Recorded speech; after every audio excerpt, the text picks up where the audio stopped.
Jelas Kangjeng Rasul terpukul berduka cita sehingga dina pada harita disebut tahun kesedihan bahasa Arabna weh amul huzni.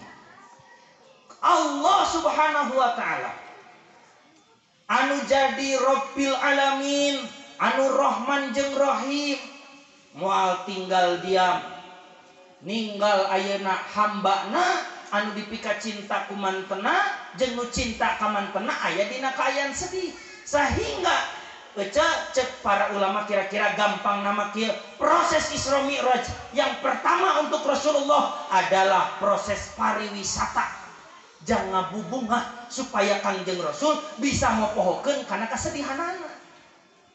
Jadi yang melatar belakanginya sedih sehingga alasannya adalah kenapa di Isra di Mi'rajkan, karena agar Rasulullah melupakan kesedihannya, agar Rasulullah melihat linuriyahu min ayatina, keagungan-keagungan Allah. Lin ibarat orang kersedih diajak jalan-jalan ke Pangandaran jadi bunga komo ieu mah ku Allah dipiwarang diajak jalan-jalan teh lain ngumpul ke Pangandaran tapi ditinggalikeun eusi surga jeung neraka bahkan bade dipendakeun jeung Gusti Allah. Kitu dasarnya nama lamun ditalumpik anu di Isra di Mi'rajkeun teh punten menurut konteks bahasa secara teks bahasa nu di Isra jeung di Mi'rajkeun teh da lain Nabi Muhammad atuh. Nah, cenah ustaz dasar ada aneh ngaji teh cing nepi ka anggeus ngajina meka hartos. Sabab dina eta keterangan subhanalladzi asra bi abdihi anu di Isra Mi'rajkeun ku Allah teh hakikat nama hamba Allah. Saha cenah ceu? Hamba tah anu jadi hamba Allah teh baginda Rasulullah Muhammad sallallahu alaihi mere piwuruk pikeun urang sadayana.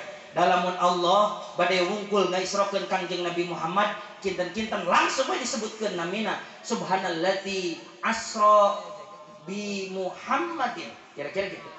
Langsung bahwa Allah ngabarjalankeun Kangjeng Nabi Muhammad. Ayat 2 alasan kenapa Allah tidak menyebutkan bi Muhammadin tapi mengganti dengan bi abdihi. Alasan yang pertama, Allah tidak pernah menyebut nama Rasulullah di dalam Al-Quran langsung dengan nama Muhammad. Hiji. Nomor kedua, alasanana nu di Isra di Mi'rajkeun Kangjeng Rasul ngan wungkul dijadikeun contoh sanya nama sadayana umat Kangjeng Nabi ge saha wae nu diakui jadi hamba Allah bakal ngalaman di Isra jeung di Mi'rajkeun ku Allah Subhanahu. Ari ece hamba saha? Cek saha? Cek ece. Ai cek Allah.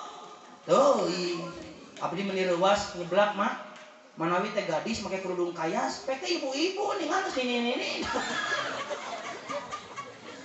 Maiten abi man make kerudung pink teh da 17 tahun.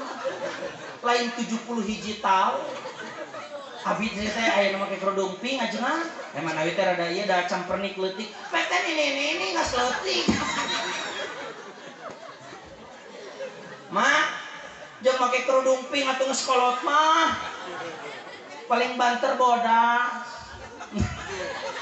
Si mak uing hanyakan make kudung pink teh.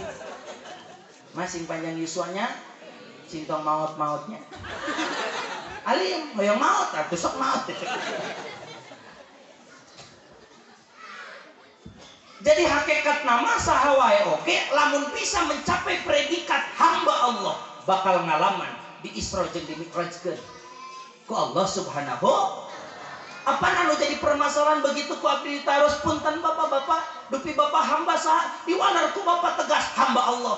Ditanya nu kadua cek saha cek abi ari cek Allah teuing da abdi ge ari ngaku mah bisa tuh punten bapak-bapak kepala desa nu Pak kepala desa Tugu Mukti teh Komarudin Cepuko bisa abdi ge ngaku mah ngan aya hargaan moal ngakuna abdi moal sabab nu hargaan mah lain ngaku tapi diaku urang sadayana ngaku jadi hamba Allah.